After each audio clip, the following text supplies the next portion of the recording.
Hey everybody, this is Chris at Zenorc Reptiles. Thank you for joining me once again. How's everybody doing? Don't know if you guys heard, I live in Washington State. Our governor just declared it past May 4th, so I have no idea. He didn't even give us a date. He just says indefinitely until they come up with a date. So it looks like I'll be making more videos and I'm stuck at home still. Anyways, guys, if you guys are new here, please consider subscribing and hitting that notification bell. What that notification bell does for you is gives you a notification saying, hey, I got a new video out, because I do videos every Tuesday, Thursday, and Saturday. If you guys get anything from these videos, it would really be nice if you guys hit a like. It really helps me out, kind of gets my message out there, and that's all I ask from you. Anyways, let's get started. Oh, also, before we do get started, I should say this. I just released a video of my 100th video giveaway, so check that out. If you guys haven't signed up, there's still time to sign up. I'm doing it 2 weeks from the day it was released, and so there's still time. Let's get started.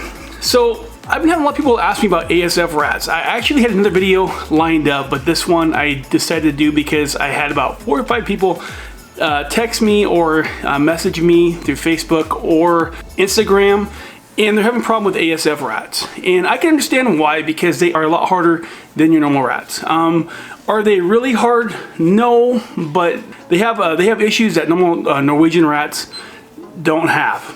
So they can be a little bit worrisome if you don't know what you're doing. And I'll be honest, when I first started out, I didn't know what I was doing.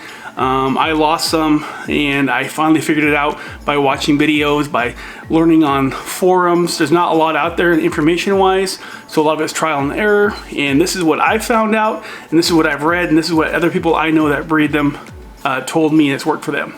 Let's do the African soft fur care sheet. So their gestation period is about 3 weeks. When the babies are born, they actually have fur on them. I think they kind of look creepy compared to normal rats. Normal rats look a lot, I guess, normal to me. When I first saw these babies, they kind of creeped me out because they have a little fuzz on them. It's kind of weird. They have about the same litter size as a normal. I've had them up to 20, but average is about 12. So the normals and my African soft furs have about the same size of litters that I've found. An African soft fur lifespan is about 2 to 3 years on average in captivity. Adult weight, a male's anywhere from about 100 grams to about 130. Female weight is anywhere from about 90 to 115. It takes about the same amount of maturity for a female normal as it does an ASF. So it takes about, I'd say 3 months, maybe 3.5 months for the females to start breeding. The males breed a lot faster. Same with my normals. I usually wait about 3.5 months before I start breeding them. The males, they can start breeding after about 5 weeks. They breed fast.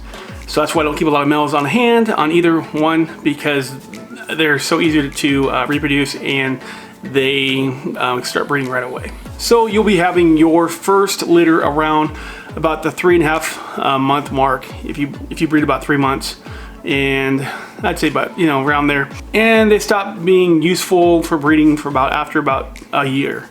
It will start slowing down. I think you can go about 1.5 years with them around there, but the litters will drop off immensely.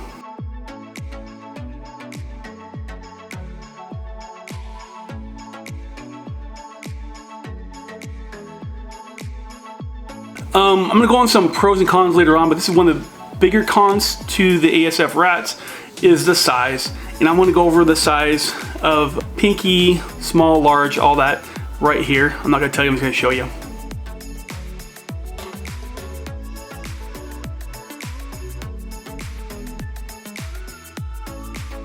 Okay, now I'm gonna tackle a question I get all the time about the meshing for building your own rack. So if you're gonna build your own rack, I would probably use the 1/4 inch mesh. Now, that being said, I use a 1/2 inch, but people ask me all the time, do you use 1/2 inch? I've used 1/2 inch, and I've read it on all my comments because it's worked for me, but I realize that my tub is pretty deep, so they might not be able to climb up there. So they still might be able to escape. The 1/2 inch, I don't know personally. I never had them happen to me. But like I said, my tub is deep that I'm using right now. But if I was gonna build them all over again, if I'm gonna build to just African soft furs, I would use the 1/4 inch meshing.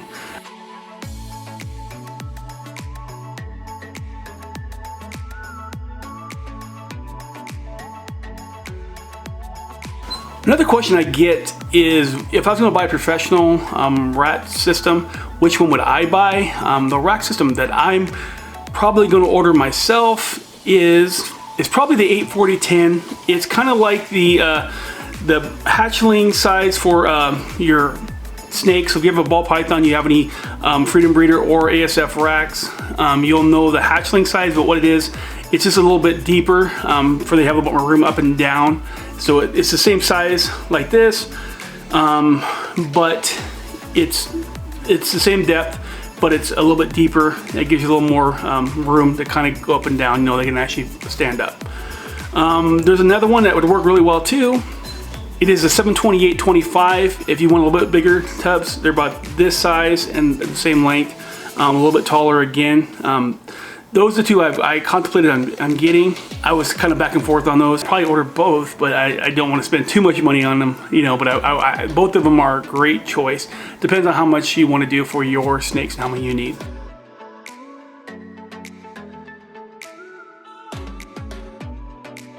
Another question I'll tackle, bedding. What kind of bedding do I use? I use pine shavings, but make sure it is kiln dried. That is a must. It has to be kiln dried, because if it's not, it has pine oils in it, and what happens is they can actually get into their respiratory system and kill them. So I only use kiln dried pine. You can tell because it doesn't have that pine smell. If you open the bag up and it has like a ridiculously pine smell, you know it's not, but it'll say on the bag, kiln dried. Another thing you can use if you're just using them as pets, or you want, you know, just a couple, Aspen works fine. You can get Aspen at Walmart or different pet stores. The problem with Aspen, the reason why I don't use Aspen, I think it's actually better, it's because it's a lot more expensive. I do use it on a lot of my snakes, but they're all like colubrids and things like that. So I have Aspen here, but I still use pine shavings because of the cost factor. But again, I will stress this. It has to be kiln dried, otherwise it will kill them. Another thing is, people ask me if they can use paper. I've used paper before. The problem with paper is that it doesn't absorb the ammonia smell like pine does. And too much ammonia smell can actually kill your rats. Breathing in their own ammonia is bad for them. Now, we've used paper a lot because my daughter uses all our recycled paper for them. So she sends it to the shredder and uses it quite a bit. The thing is just that you gotta monitor how much ammonia is in there. So if you change them out once a week, you're fine. But the pine, honestly, can last 2 weeks with the rats.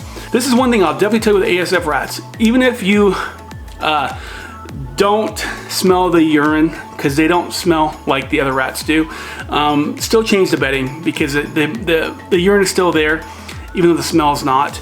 So I wouldn't go any longer than 2 weeks of changing the bedding on your ASF rats. Now, you've seen in my other videos, I let it go longer on one set of rats because I wanted to see what it smells like, you know, and it did not smell, but it's still not good for the rats for long term to keep them in their own urine for that long. I know that I just tested it out on one time and it worked out pretty well for me, but every 2 weeks or every week you change them out. Also, with the bedding, I always give them some paper or maybe even some hay. Hay's really cheap. I give it to them because they really like it. The normals don't really use the hay, but the African sofers really like the hay. You give them some hay, they make a nice little nest with it.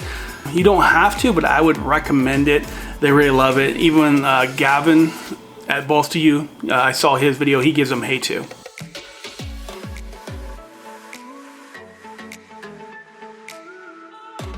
Oh, okay, now another thing I get is diet. So there's lots of options with ASF rats. Now, I know people that use dog food, cat food, Missouri 6F. They use Kent rodent diet. I personally never used that because I guess it's more of a Midwestern brand. There is a place, if I drive across state, that sells it. There's also a place in Oregon that sells it, but it's very few and far between here. It's a lot cheaper than Missouri. I use Missouri 6F a lot with my ASFs, and the reason is because it don't cost as much as the normals. The normals eat so much more food than the ASF rats. So, but I've done both. Pig food works just fine. I know a lot of places that do pig food and they're successful with it. I've done pig food on my normals and it's really well, because if you actually look at the ingredients, it's almost the same as Missouri 6F. I personally do both, but I usually use Pig and Sow, or there is the Producer's Hog Choice or something like that. I'll put it in this thing here in a second. It's a Tractor Supply brand and it works really well. Have good results. I haven't noticed any different when I'm breeding them. I haven't noticed any different in their health. It works fine. Honestly, if I was doing normals like I used to be, I cut my normals down a lot because of this COVID-19. Kind of took my breeding business away, but I would definitely stick with pig food or 6F. Either one's fine. Even can't.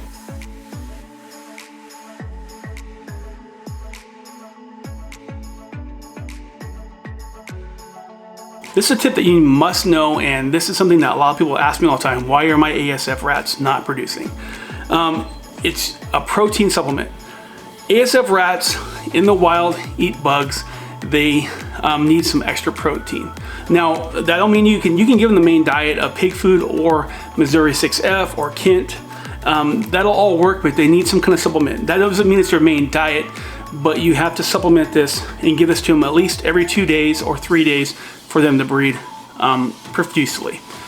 Now, there is lots of choices. I've heard these from other people. I've heard these from different breeders. I've tried most of them, all I think except 1 or 2 of them. But right now I use bird seed. It works really well for me because it's pretty cheap, and I can get it at my Winco store here in Washington without little corn. You don't want a lot of corn in this seed. It's not good for them. But the corn in this seed I get is I see one every, I don't know, every pound or so. It's barely in there. I can usually just pick it out by hand. But I know people that actually breed mealworms and use mealworms. People that use dog food, cat food. I've actually used dog food and cat food. When I don't have any seed, I'll just grab some of my dog food and throw it in there. Cat food, as long as they're good quality, don't go down and get you some alley cat, but go get you some, you know, quality cat food. At least get some Authority or something that at least mid-grade cat food. We get ours from Tractor Supply. Black oil sunflower seeds work really well. You can get that at Tractor Supply. I've used that a lot of times. I usually switch back and forth from bird seed, but if you don't give them that protein supplement, they will not breed as well or very little. Before I knew about this, I had them breeding like 2 or 3 babies and very long in between. Since I've packed on the protein supplements, I get babies all the time.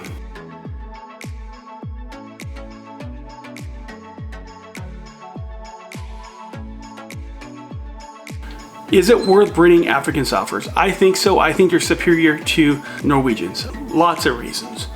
I'm going to go down and give you a big pros and con list, but I'll tell you the reasons why I personally choose to feed them to my ball pythons. I still do normals, but African Softers are becoming my #1 breeder because I know for a fact they're better for my ball pythons. I mean, it might be my opinion, but I took 2 snakes and fed 1 normals and fed 1 African Softers, and the one with the African Softer grew a lot faster. They were actually the same, pretty close to the same grams. I measured them out and took it over about a 3-month process, and the one that ate African Softers actually grew faster. Their poop don't stink. When they eat African Softers, my ball python's poop is smaller and doesn't stink as much. They digest it slower. When I feed them normals, they beg for more food. I'm not saying that they're bad, but I just found that the African Softers are slightly better for them. And I would say a little bit better than slightly. And it's what they eat in the wild. Well, the main thing is they don't smell. They drink way less water. They eat less food. They don't outgrow your ball pythons, so you don't need to keep a big monitor or a big retic to actually eat your rats that get too big. One of the pluses I really like is that they do well in my reptile room. So I can keep them in my reptile room with the same temperature as I keep my ball pythons. They actually do well. So I should have put a little thing on here. African Softers do better in heat. They like it warmer than normals. Normals like it probably, I'd say, anywhere from 65 to 75. That's their prime heat, where I would say that the African Softers do well anywhere from about 70 to 80 degrees. They love it. They love that heat. Actually, when I keep them in a warmer room, they breed better. I don't know why, but that's just the way it is. And I've read that from lots of people and heard that from lots of people, and I tried it out and it really helped me out. Keeping them in that warmer climate, they do a lot better. So if you live in like a really hot place and you have them out in the garage or something that's hard to keep cool, that might be an option for you. You think about that, because normals will die of heat stroke a lot quicker than African soft furs.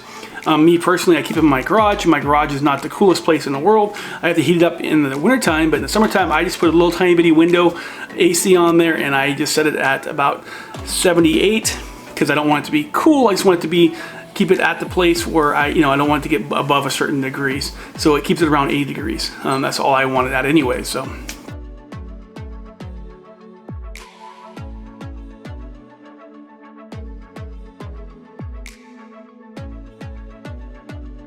Let's go over some cons. So they're more aggressive, they like to bite. I've been bit by ASF rats more than I have normals. Normals, when I usually get bit by a normal, is because I had them backed up against something, like I had one with a tail stuck and I was trying to unstick him and he got me. Things like that. They're not really aggressive.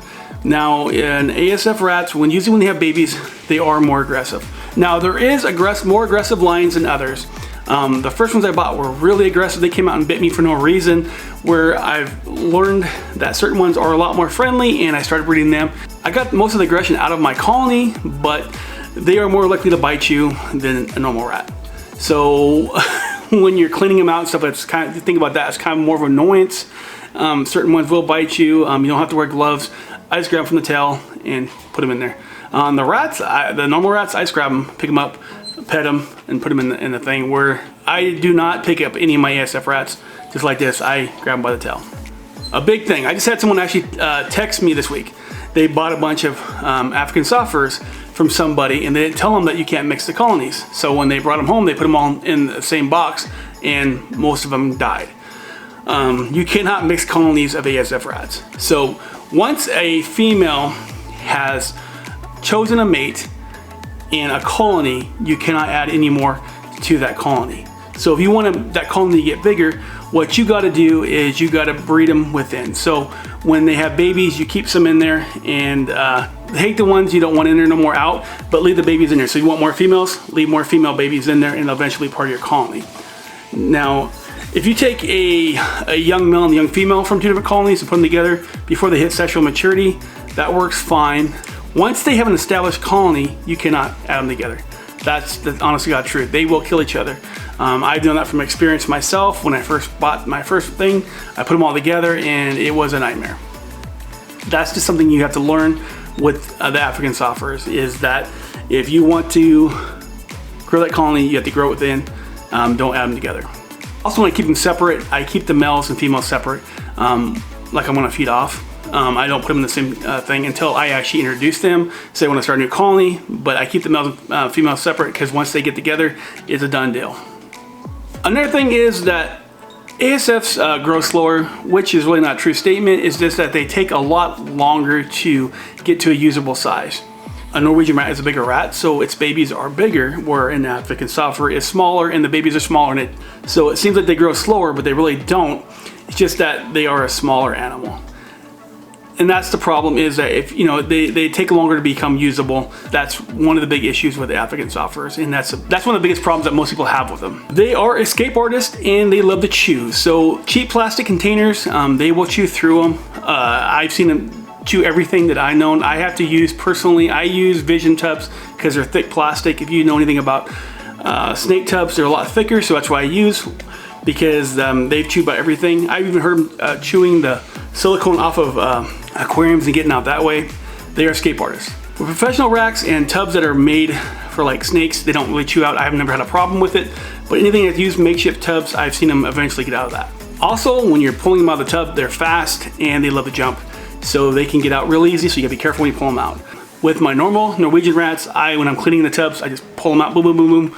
I'm a little more careful with my ASF rats. That's another con.